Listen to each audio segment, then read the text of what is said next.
Hi everyone, welcome back to our channel everyday next. ఈరోజు video వచ్చేసి మనం వెన్నని ఎలా తయారు చేయాలో చూద్దాం. తయారు చేసుకొని నెయ్యిగా ఎలా చేయాలో చూద్దాం. ఫస్ట్ మనం ఒక గిన్నెలో ఇలా నెయ్యి వెన్ననంతా తీసుకొని ఒక గిన్నెలో వేసుకుందాం. ఇలా వేసుకొని ఒక మజ్జిగ కవ్వంతో ఇలా చిలుక్కోవాలి. జనరల్గా మేమైతే మిక్సీ వాడతాము. మిక్సీలో వేస్తే మనకి జస్ట్ ఒక 2 సార్లు తిప్పితే మనకి వెన్న వచ్చేస్తుంది. బట్ ఇక్కడ మా అత్తయ్య వాళ్ళు ఏంటంటే ఇలా మజ్జిగ కవ్వంతో వాళ్ళకి అలవాటు, వాళ్ళు అలా చేస్తున్నారు. ఇదిగో చూడండి, మనకు ఆల్మోస్ట్ నెయ్యి వెన్న అయితే ఆల్మోస్ట్ పడింది. ఇప్పుడు మనం ఒక గిన్నెలో మామూలు నీళ్ళు తీసుకొని ఇప్పుడు మనం ఏదైతే వెన్నగా తీసామో ఆ నీళ్ళని అందులో పోసుకోవాలి.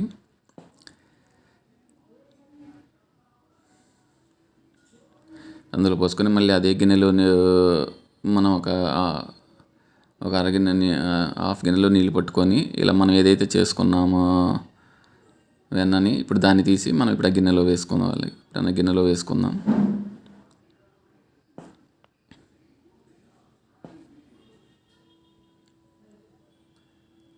ఇలా మనం చేసిన వెన్నంతా తీసి అందులో వేసుకుందాం.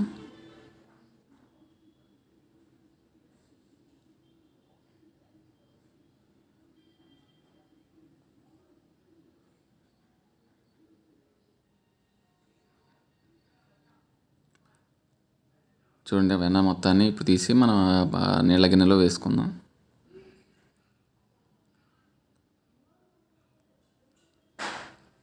చూడండి, ఇక్కడ మాకు వెన్న అయితే చాలానే వచ్చింది. 1 లీటర్ పాలు తీసుకుంటే మాకు ఎంత వచ్చింది వెన్న.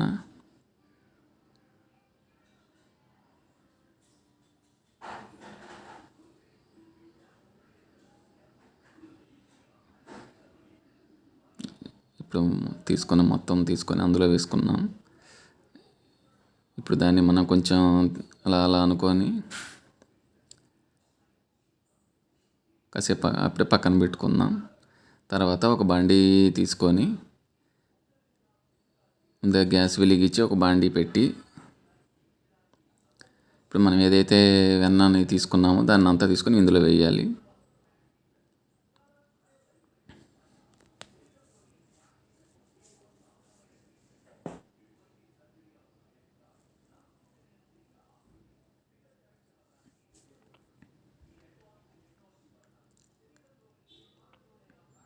ఇలాగ వెన్ననంతా వేసుకున్నాక మనం ఫ్లేమ్ని స్లో ఫ్లేమ్లో పెట్టుకొని చిన్నగా పెట్టుకొని మంటని మనం ఉడికించుకోవాలి. మళ్ళీ పెద్ద మంట పెడితే మనకి మిగతా అడుగంటుతుంది, మాడిపోతుంది. సో మనం చిన్నగానే పెట్టి మనకు ఉడికించుకోవాలి. ఇక్కడ చూడండి ఎలా ఉడుకుతుందో. ఆల్మోస్ట్ ఒక 30 to 40% అయితే మనకు ఉడికింది. మధ్యలో అప్పుడప్పుడు మనం ఇలా తిప్పుతూ ఉండాలి, లేదంటే అడుగు అంటుతుంది.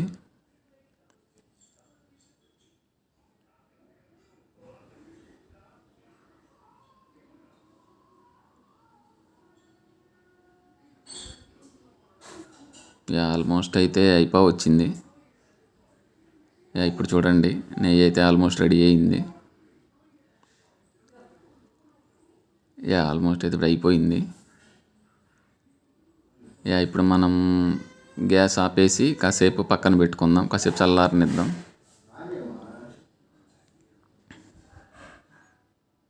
వాసన అయితే మంచిగా వస్తుంది. వాసన అయితే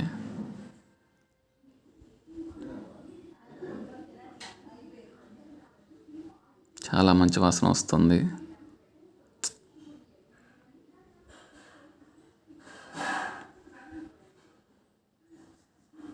ఇప్పుడు మనం ఆరబెట్టుకున్నాం కదా, ఇప్పుడు ఆరబెట్టుకున్న దాన్ని మనం గిన్నెలో వేసుకుందాం. ఇలా మాకు ఆల్రెడీ కొంచెం నెయ్యి ఉంది గిన్నెలో. ఇప్పుడు మనం ఏదైతే కాగబెట్టుకున్నామో ఆ నెయ్యి మొత్తాన్ని ఇప్పుడు ఆ గిన్నెలో ఉంచుకుంటున్నాం. చూడండి,